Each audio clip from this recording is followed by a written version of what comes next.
We're going to bring down your energy costs, and with that, everything's going to follow. I will cut your energy prices in half within 12 months. That's going to bring everything down. I will cut your energy prices by 50%, 50%.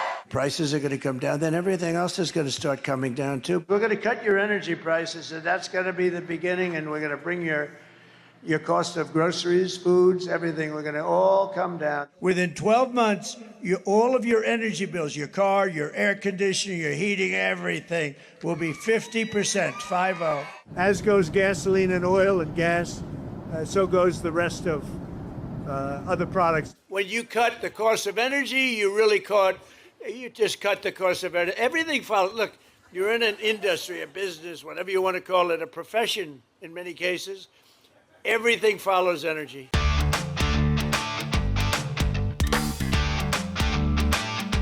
This is a republic, if you can keep it, with Mark Brewer and Jeff Timmer. I'm Mark Brewer. Welcome to A Little Excursion to Iran episode of A Republic, if you can keep it. In the past week, the list of Donald Trump's broken campaign promises was seemingly endless, beginning with starting a Middle East war he promised never to do, and increasing gas prices up to 60 cents a gallon or more, with the prospect of $4 per gallon gas looming, and possibly even more than that. The I will end inflation guy is now looking at inflation heading in the wrong direction. The man who promised to create manufacturing jobs has given away to the reality of hundreds of thousands of manufacturing job losses. Promises of draining the swamp have taken a multi-billion-dollar detour into Trump's family bank accounts, and the long-ago pledge to balance the budget and pay off the national debt has been transformed instead into record-setting deficits in order to cut taxes for the yachts and private jets crowd. And the promise to release the Epstein files, well, we all know how that's going. I'm Jeff Timmer. We've had the 10th special election flip from Republican-held to Democrat, this time in New Hampshire. Since Trump has assumed office in his second term last year, there have been many instances of Democrats outperforming Republicans, flipping seats. The wind is definitely at the Democrats' back as they head looking at this November. And as the Trump train wreck barrels down the tracks with his polling numbers hitting an all-time new low. His latest political Hail Mary is the SAVE Act, that they're calling it, which would take away the right to vote from untold hundreds of thousands or make it far, far more difficult and burdensome for people who've been voting for decades to keep voting. But his demands are falling on deaf ears so far on Capitol Hill, with Senate Majority Leader John Thune telling him it ain't going to happen. The Trump family, of course, has figured out how to make money from the war. Sonny and Fredo, otherwise known as Don Jr. and Eric, are backing a new drone company that is vying to meet fresh demand from the Pentagon and fill a hole left by the administration's ban on new Chinese drones in the United States. Well, Trump says we're just on a little excursion so we can avoid war with Iran. And he says the war or excursion, because he can't keep it straight either, that the U.S. has won the war within the first hour after we started it. But somehow he still managed in the Republicans to spend $11 billion at least so far after we supposedly have already won. It's just so hard to figure out what they're doing. They have no idea clearly. We have no idea what they're doing. And the bombings just continue. Here in Michigan, Republican candidates for governor are all clamoring for pretty much closing down state government by repealing the income tax, property taxes, or both with no replacement revenue. Apparently, they think things like the state police, prisons, public health, public parks, food safety inspections, mental health, and even our universities can all be funded with sales taxes, sin taxes, unclaimed bottle deposits, the lottery, and, of course, the tooth fairy. The state Senate has passed bipartisan legislation to help people deal with medical debt, but its fate is uncertain in the House, where MAGA Republican Speaker Matt Hall has very different ideas, if he has any ideas at all, for addressing medical debt. And by the way, Jeff, if Matt Hall really wanted to help debtors, he'd release some of those 9 bills he's been holding for over a year, because a couple of those bills would help debtors. But anyway, back again, it looks like the Gordie Howe Bridge will be putting the Maroon family into the penalty box. Tolls to cross the not yet open bridge will be less than half the fees at the competing, up until now, monopolistic Ambassador Bridge for both passenger vehicles and commercial trucks, setting in motion a forthcoming and long overdue toll war between the two Detroit River crossings. Michigan Democrats are using that bridge controversy to highlight the financial ties between the Maroon family and GOP Senate candidate Mike Rogers. Among the critics, Michigan AFL-CIO Ron Bieber, one of our recent guests. Mike Rogers said blocking the bridge from opening is the right thing to do. Who is it the right thing for? It's the right thing for billionaires, but it's the wrong thing for workers.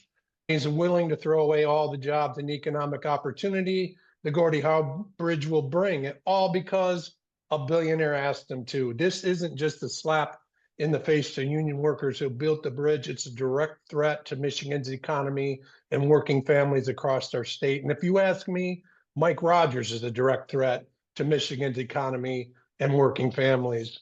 Some 100 people were picketing next to Mark's Southfield office building on Wednesday. Mark, I'm hoping that you weren't the target of that protest. Tell us what was going on.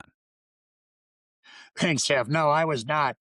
This is the second large protest we've had now because ICE has moved its administrative office in Michigan, its lawyers and administrative staff so far, into the adjacent office building, which has upset a lot of the tenants in this office complex, as well as community activists and people in general in Southfield who don't want ICE here.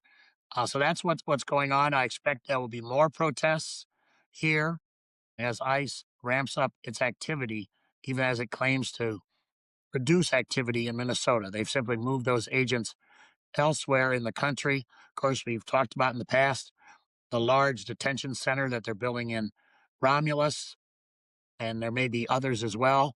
Mm-hmm. Congresswoman Skoll told us a couple of weeks ago about the terrible abuses that she witnessed, and there have been other reports, too, about the ICE facility out in Baldwin. So despite the fact that Iran has pushed ICE off the front pages, they still continue to increase their presence. Very worrisome. It's really got a lot of the immigrant communities in this state very scared. And then you and I and many, many others, too, of course, very worried about what the ICE crew is going to do come the fall elections.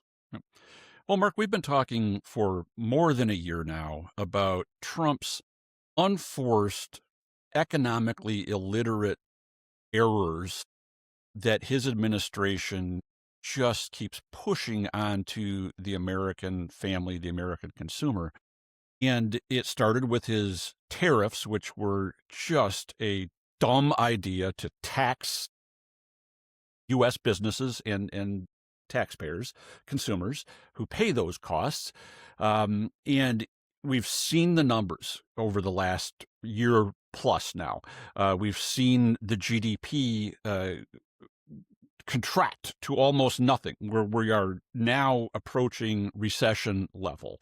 We've seen the job market contract, and all the revised numbers now for 2025. The U.S. lost jobs in 2025. Shouldn't be a surprise to anybody who paid attention to Donald Trump's first term in the White House, when he lost more jobs than any other president in a 4-year span ever. He's picked up in the last year right where he left off. Costs are not going down, they're going up.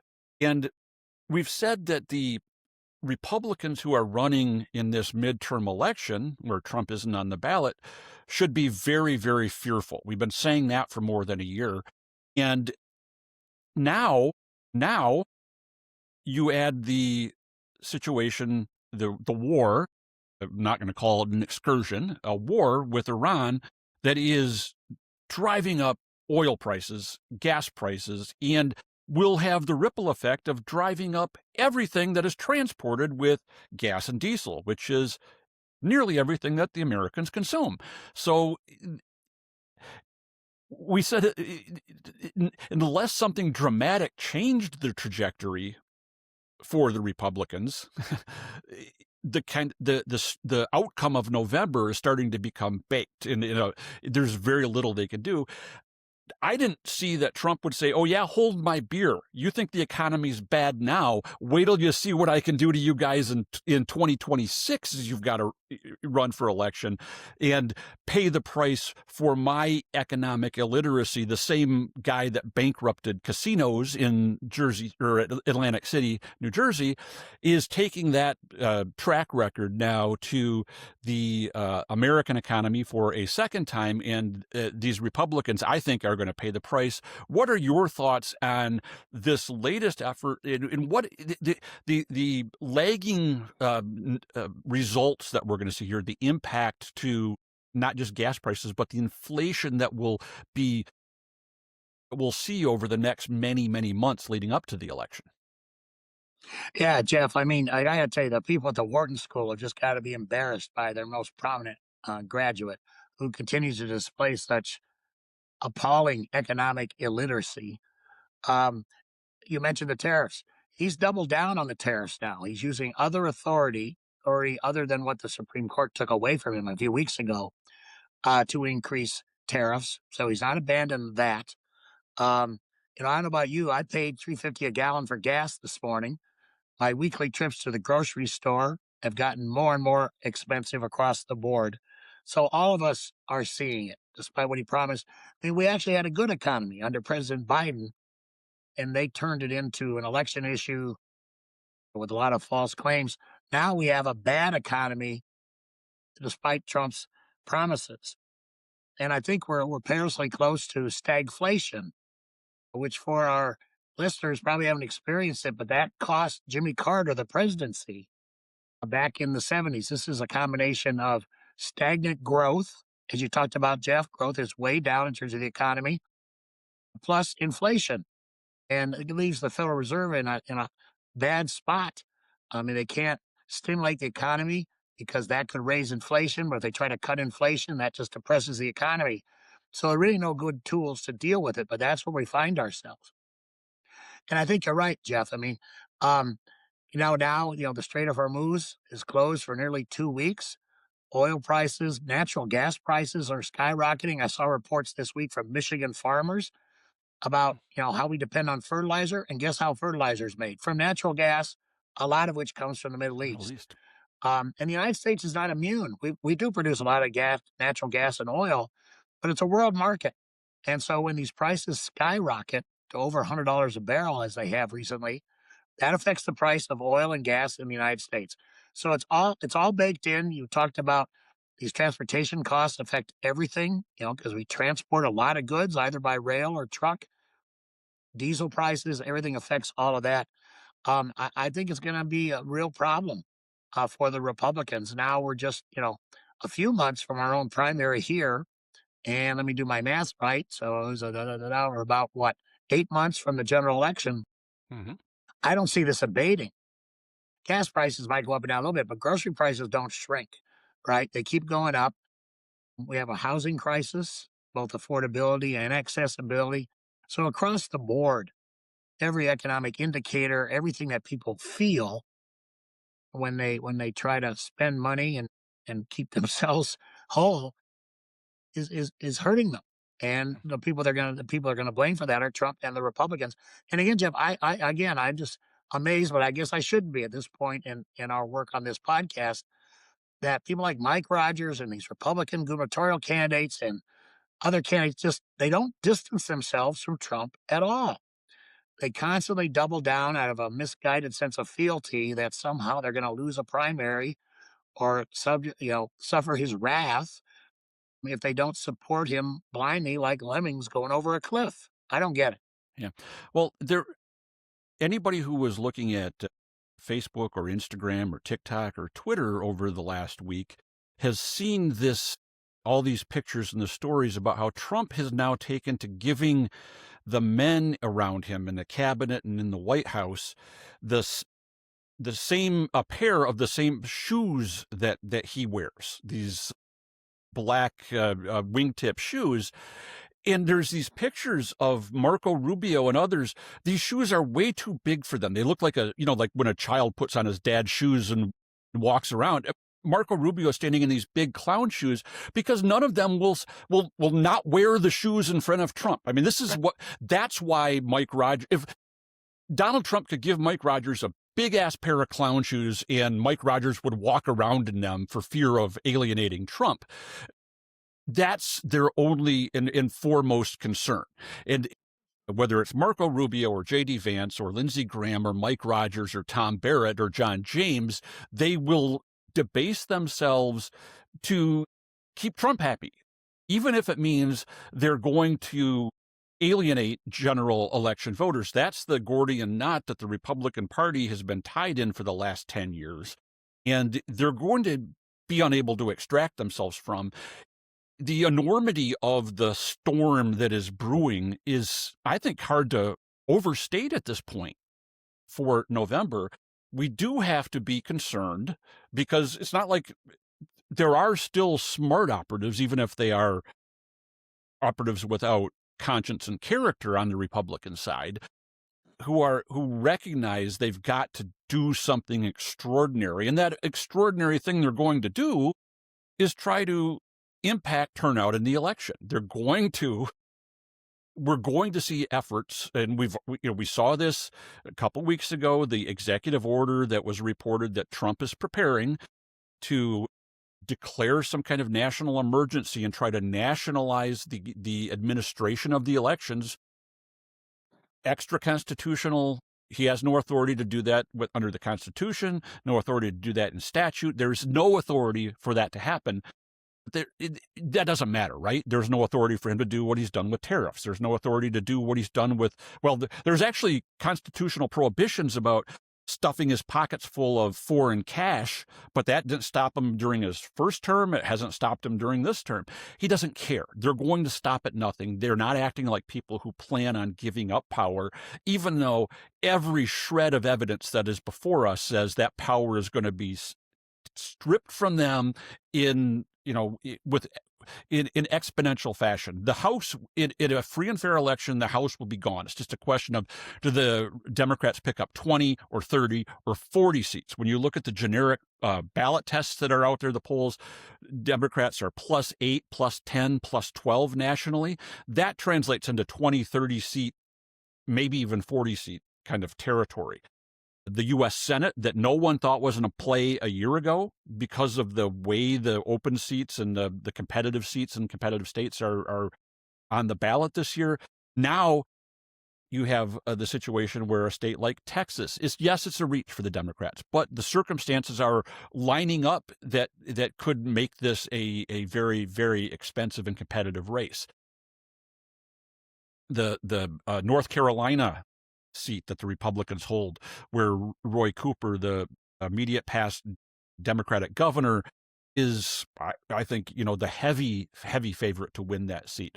You have a situation going in Montana, which very recently has this long history. It has had Democratic governors, Democratic senators. John Tester lost the race a couple of years ago. Now Steve Daines, the longtime Republican, right before filing deadline, withdrew his candidacy, tried to slip his preferred candidate in right under the gun.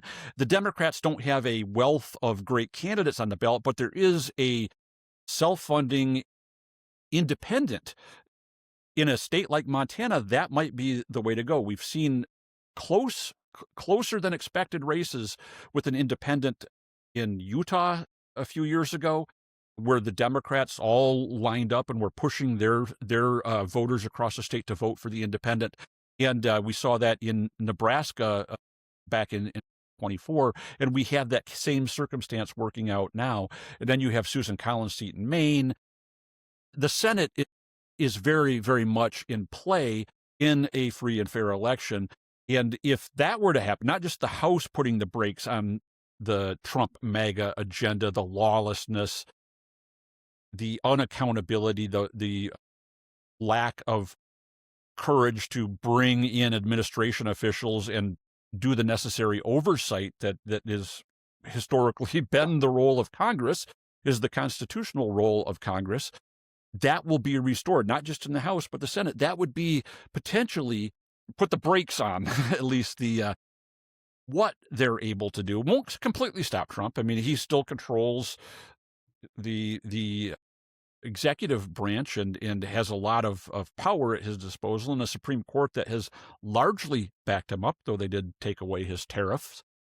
He just said, screw that, I'll just do something else. What he's done with the tariffs is he's going to force the House and Senate to vote on it. If he doesn't reverse them, they'll have to vote on it about Labor Day. Otherwise, they'll expire. And so that puts them in an even more uncomfortable position. I've talked long enough saying it sucks to be a Republican running this year. It's really good to be a Democrat, but we all got to watch out because the Republicans are going to cheat like hell. Yeah, Jeff, no, that was a terrific summary, as always, of the national situation and the emerging opportunities for Democrats in all of these states. I want to kind of bring it home to Michigan and remind our listeners that these voter suppression efforts are a very serious threat here. I mean, in no particular order, last week, the Michigan equivalent of the SAVE Act got filed as a petition here, which would, if it got on the ballot and passed in the future elections, everybody, including people like you and me and our producer, all of us longtime voters, would have to produce documentation proving our citizenship in order to vote. So that's potentially coming to Michigan.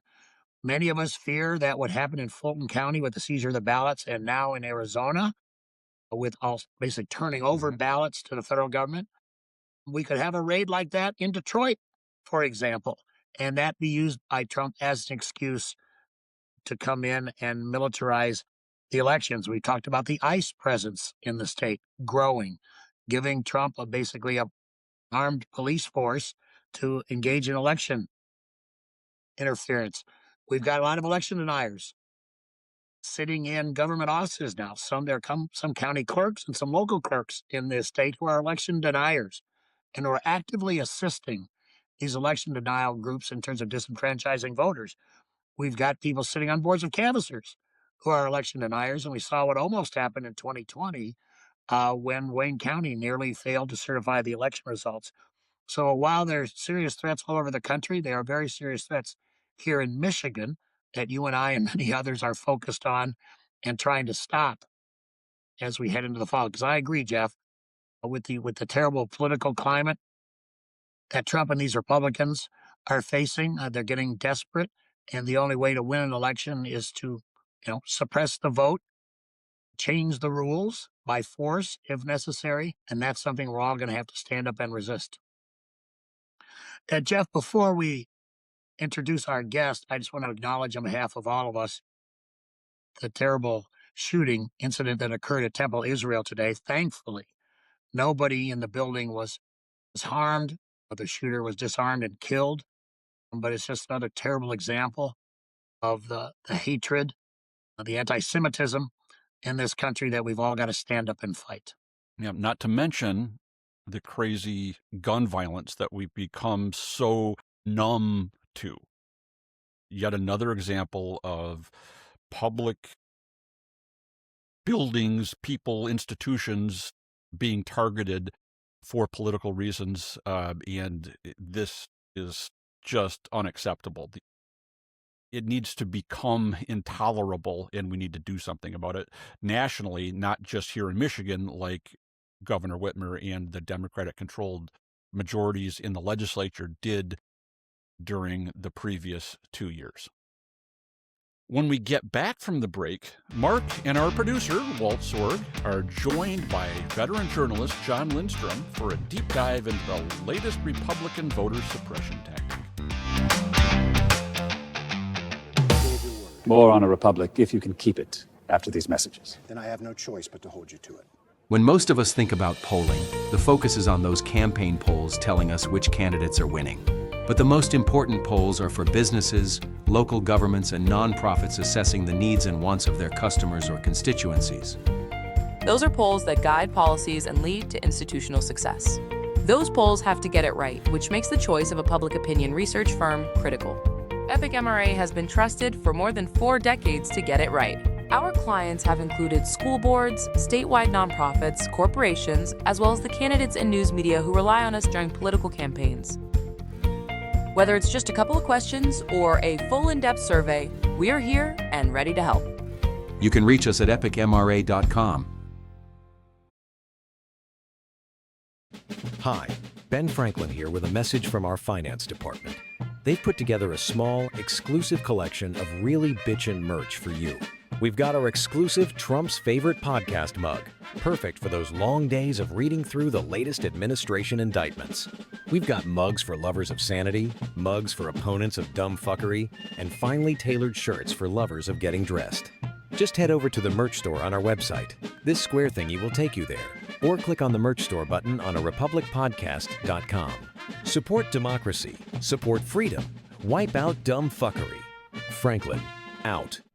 Are you looking to stay ahead of the curve on Michigan's public policy landscape?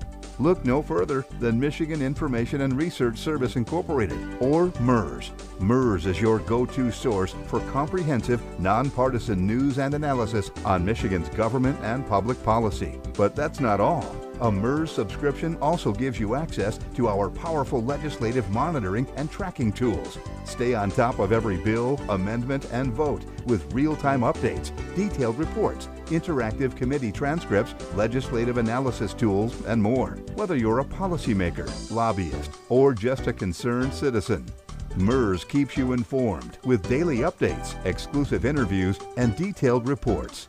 Subscribe today and gain access to our extensive archives. Stay informed, stay engaged, and stay ahead with MERS. Visit MERS.news to learn more and subscribe. That's MIRS.news. Don't miss out on the insights that matter most. Petitions have been filed, as I mentioned a moment ago, with the state to force a vote in November on a deceptive proposal which on its face prohibits non-citizens from voting in Michigan, something that's already part of state law.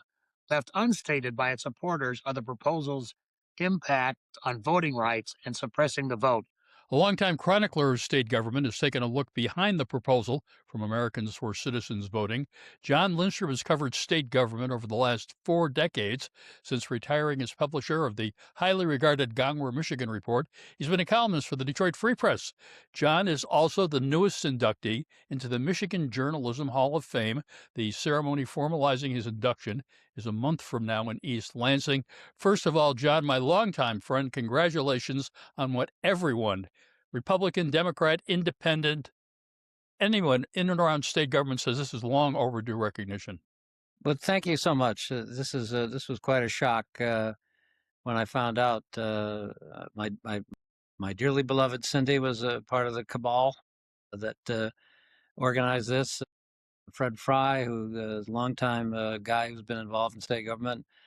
My former Zach Korchow, Nancy Caffer, who's now my editor at the Free Press. So I obviously can't be that good a reporter if I couldn't figure out what was going on. Your sources have dried up. Yeah, but it's funny because Cindy kept asking me about this, that, and the other thing for months now. She kept saying, "Well, where's this clip on that? And where's this clip on that?" And I thought, okay, obviously I'm dying of something, and the doctors aren't telling me. So just tell me, I'll write the obit, get it over with. So it's a great shock. It's been very overwhelming. I'm extraordinarily touched.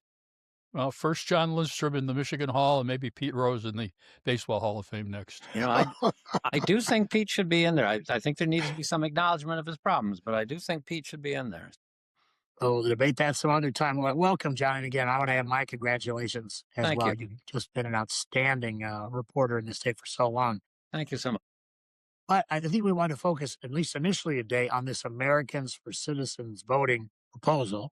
They just did file their signatures last week. Mm-hmm.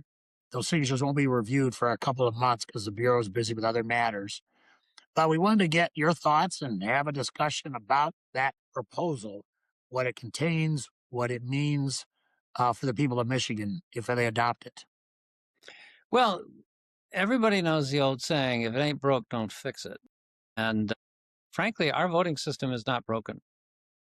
Whether it's this proposal from Michigan, whether it's the Save America from who knows what proposal before Congress, we're dealing with an issue which is not a problem. And in some regards, trying to do this would make voting a much bigger problem and raise the possibility of all kinds of issues as you go through with the voting system. I mean, our Constitution already stipulates that you can only vote if you're a citizen. You have to certify that. If you lie about that, you're guilty of perjury, potentially guilty of perjury, which of course is not a small felony. I've talked with clerks and asked them, that comes up as an issue. Have they run into any problems? And they said there have been in some situations, especially when you look at, say, East Lansing or Ann Arbor, because you have a university here, major university, and you have some foreign students. And there have been situations where they saw that, and they said, well, I guess I can't do this then. And they walk away. I mean, for the most part, people are very, very, very honest. And the thing that is astonishing, at least when you look at it from a national perspective, the Heritage Foundation, the kids that brought us Project 2025, and the Cato Institute, which is also, conservative, a bit more libertarian than the Heritage Foundation, but both of them have done major, major studies showing there's no problem. I mean, the chances of voter fraud in this country, not just in this state, but in this country, is essentially nothing. And it's staggering. The Heritage Foundation goes back over the last 40-something years of elections, and they found that in Michigan there were maybe 17 situations where somebody tried to vote that wasn't lawfully entitled to vote. We're talking individuals here. No such situations that they found for either the 2020 election, which, of course, as we know, President Trump insists was stolen in Michigan, along with a number of other states, or the 2024 election.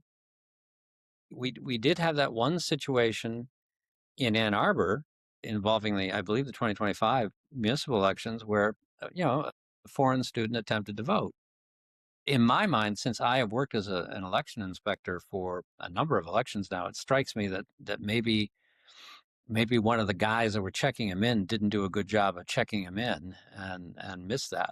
But the other thing I find absolutely astonishing is that this is obviously largely a Republican-led effort. Senator Ruth Johnson in the legislature, who was an outstanding Secretary of State for Michigan, has gone head over heels in support of this, been sending out mailers and all kinds of things, or encouraging people to sign their name to this.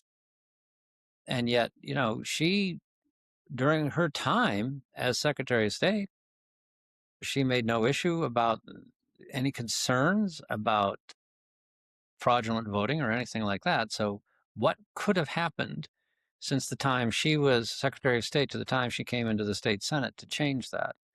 And when you look at the requirements, for Republicans especially, this could not go well, because fewer than half of the people in this country have a passport, which is one automatic evidence of your citizenship. I have a passport. I presume you guys do too.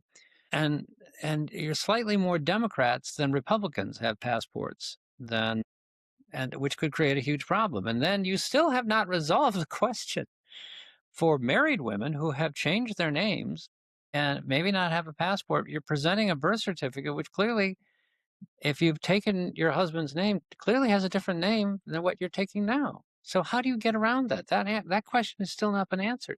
It's quite a challenge to find your marriage certificate. Most people probably can't. Well, I mean, and there's that too. I mean, okay, so you present your marriage certificate. Is that still going to be enough to satisfy someone? And then the question comes down, and Mark, you being the attorney, you maybe can clarify, but as I read it, it almost read like it's really up to the state to certify that people are citizens, instead of necessarily the citizens going that. It's the language is a little unclear to me. And if it comes down that the courts say, okay, no, the state's got to do that. The state's got to take care of that. How's that going to happen? How many people is that going to require? How much is that going to cost? And when you consider that the very first elections that will come up will be some school elections in May following this November, how are they going to be ready? How will they be ready for anyone to vote? One of the great ironies in all of this is that there are state legislatures around the country in red states that are enacting this law. I know Indiana just sent it to the governor for his signature, and he's going to sign it. This and week, several other Florida states have has. done it. But it's the Republican states that are going to suffer. And they're the ones that are going to be shutting out voters. Statistically, the Trump base is less likely to have the proper identification than the Democratic base, even in these red states. Oh, absolutely. That's correct. It is as I say, if it ain't broke, don't fix it. And it is mind-boggling to me that you would want to do this and reverse what for some 70 years has been a policy of both parties to expand voting, to encourage more people to vote.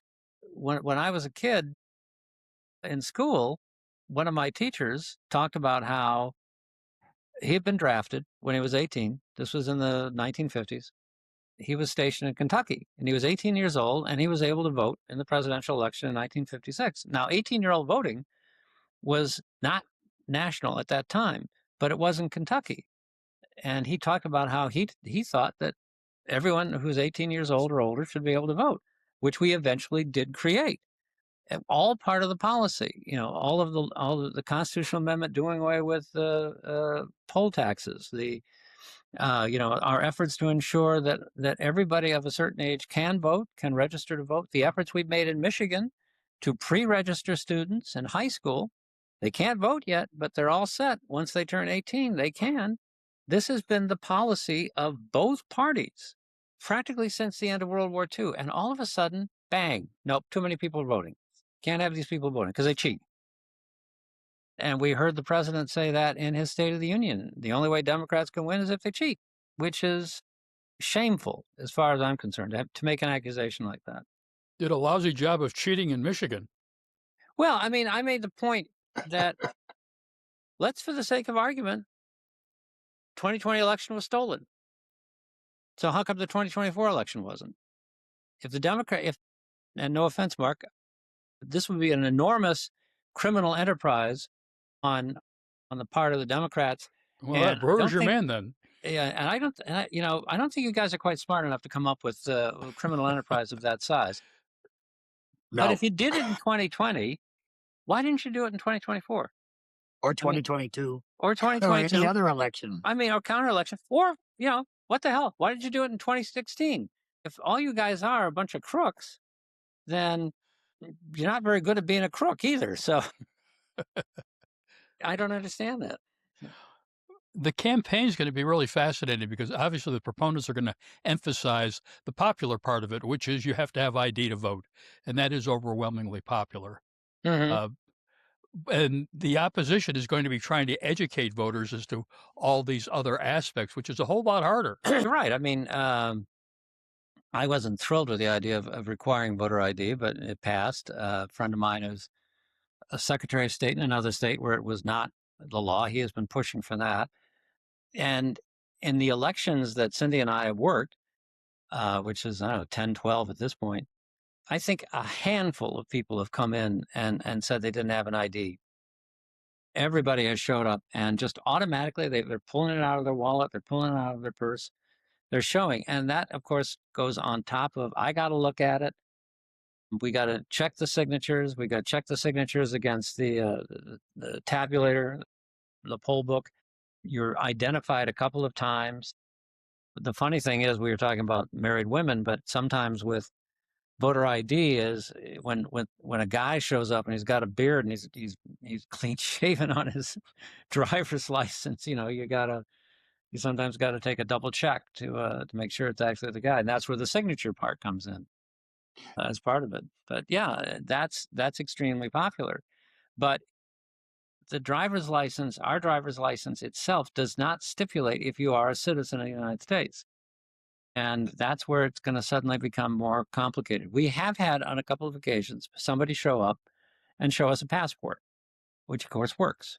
But there's all kinds of other IDs that do work, and it's not clear to me that they would continue to work under this proposal if it becomes part of our Constitution.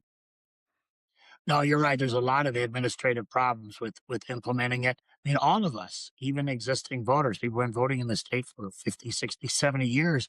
would have to prove their citizenship. Good luck Correct. with that. That's correct. That's correct. Well, So- speaking of the Constitution, every 16 years, Michigan voters are asked, do we want to rewrite our state constitution? Which is another way of saying, do you want absolute political chaos for the next couple of years? That is correct. That is correct. And full disclosure, I am on the board of an organization called Protect My Constitution. All of us who have read the Constitution, which is only slightly smaller than War and Peace, we haven't polled each other, but every one of us has something they would change in the Constitution. And the problem that you run into with a con is the only control on it then becomes the people themselves, because they would have to approve whatever product the Constitutional Convention comes up with. And we are in a period of time now where the money that flows into elections, the ability to control message and divert and pervert message is shocking and stunning. Now, every con election up to this point has failed, and failed by generally very large amounts. But it's gotten, the yes votes have gone up a bit in each election. And I have heard from some folks, some friends of mine who are supporters of our president, that they are eagerly anticipating and ready to vote for creating a constitutional convention for a number of reasons. One is they want to get rid of the reproductive rights amendment that was adopted a few years ago. This was done when the Supreme Court effectively threw out Roe v. Wade and said each state has to make the decision. They want to do with a proposal that you were very involved with, Walt, which is the Citizens Commission to do redistricting, which has worked exactly as it was intended to work. 2022, it went for the Democrats. In 2024, it went for the Republicans, just as the voters themselves did. So it worked. And there's a number of other things that they've talked about, some of which are fiddly. All of these are issues that can be dealt with by amending, which we have done. I forget, how many amendments do we have, Mark? 32 or something like that we put on the Constitution since it came into place? Yeah, there's quite a few. Many have been proposed. Yeah. Yeah, but it's a process. People know how to use it. And the voters decide. And we've a lot of changes to the Constitution, amendment by amendment. And the last time we adopted a new constitution, it was written by a group that was led by two people who I think you would classify as statesmen rather than political hacks. It was George Romney and John Hanna, the president of Michigan State University, were the two key players in that convention. And yeah, there were some political compromises made in that, but there weren't the games you'd see with the new convention today. It'd just be power politics to the right or the left. Oh, it would be. And you just go through the Constitution, various things that you could see changed. I mean, for example, the ban on the death penalty, which we have had now. I mean, Michigan was the first English-speaking government to eliminate the death penalty. We know there have been numerous attempts to try to reverse that.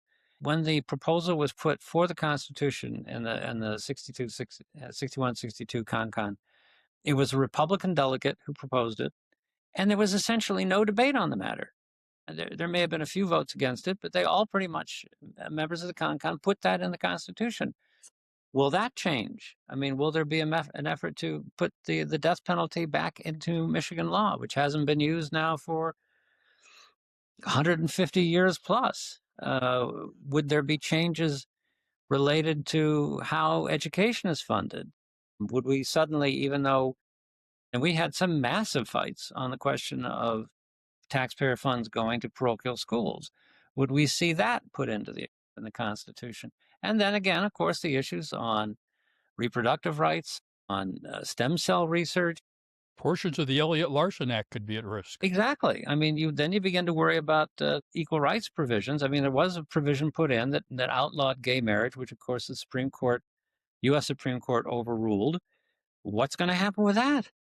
There have been amendments I oppose that ended up being supported by the public and are now in our Constitution. I imagine it's the same for both you guys. And there are amendments I've supported which didn't pass.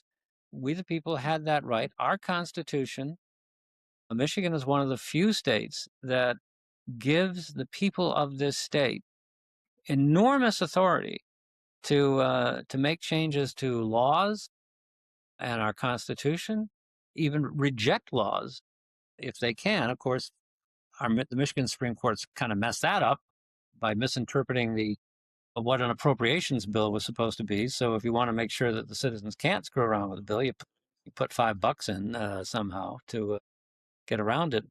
We have shown in this state a great respect and belief in the integrity of our citizens to make decisions affecting their own government. And it's not that we wouldn't necessarily, but as I said, we are now in a situation where people are overall less informed. People are being swayed by very crafty political messages, which may or may not tell you the truth. That has become a greater problem, not just here, but nationwide. My attitude is, if you want to change the Constitution, we have a very good process now. You can do it that way. Let's not open this thing up for more elections, which people always complain about, an ongoing fight between the two parties. And as you pointed out, Walt, who right now, not that there aren't good people of integrity in our state, but who right now would meet the same qualifications as a George Romney or a John Hanna? Who could we come up with? I mean, the fact that neither of us can come up with a name off the top of our head Elon Musk says something. Yeah. I think that's way too great a risk for us to take. Mentioning Musk brings to mind the third topic that we had discussed a little bit earlier before we started recording, and that is how easy it is to destroy government programs and government institutions, and how difficult it is to realize you made a mistake and rebuild them. The most recent example being the Voice of America, which was a very powerful tool for our foreign policy. You've got the governor right now very angry because there were no advance warnings of the deadly tornadoes in Southwest Michigan. Back in my flying days, I experienced the joys of Ronald Reagan firing all the air traffic controllers because they went on strike. And quite honestly, the system still hasn't recovered. And that was, 40 years ago? Mm-hmm. And you can't rebuild these things overnight. But what Elon Musk and his team of Doge participants, big balls and all, they have really destroyed a lot of institutions. The FBI is a shell of what it used to be, whole Department of Justice for that matter. And it goes on department after department after department. It's literally going to take decades to repair the damage to some of these departments, which have proven themselves by their absence to be so critical to maintaining the quality of life in this country. You know, every one of us has had experience with something, it takes a second to break your leg and it takes months to recover. You can destroy something instantly. Recreating it is a long, hard effort. And no one says that you don't make changes, you don't try to enact improvements. But if you're just going to wipe something out, you better have a good plan of what you're going to replace it with and how you're going to get that replacement done. And even then, you're going to run into problems doing it. Tell that to the people who are promising tax cuts in this campaign. Massive tax cuts. One of the many Republicans running for Congress, of course, is running on the line of when government is a business. Government ain't a business. Government has a whole different function. If you're a business and a product isn't working for you, you can drop the product, come up with a different product. You can change price fairly easily to raise revenue. Can't do that in government all that easily. You're going to raise taxes. You got to go through a whole big fight to do that.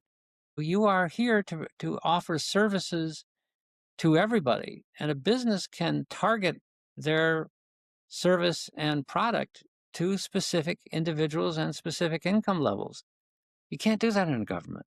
It has to be open and accessible and service everybody. That makes it trickier to do, and it makes it at times very expensive. And there are all kinds of things where we know that we need to improve services to this state and to this country. You talked about flight system. You're right. That still needs to be fixed up, although we still, in many respects, have the best in the world, but it is not as good as it once was. Our mental health systems in this country. This is one of the things that drives me crazy is that every time we've had a mass shooting, the NRA folks and the people who are opposed to gun laws talk about, well, we need to improve mental health. And what have they done? Where's been the effort? There hasn't been one anywhere. And yet we know this as a country. There isn't anybody in this country who has not had a friend or a family member who has suffered and needs help. And sometimes that help is simply not available. On that happy note, yeah, our time has expired. John, it's always a pleasure talking with you. We could go another hour and a half, but I suspect our listeners and viewers might have other things to do. Perhaps we should just ensconce ourselves in a friendly neighborhood bar for an afternoon to continue this discussion. Absolutely. Absolutely.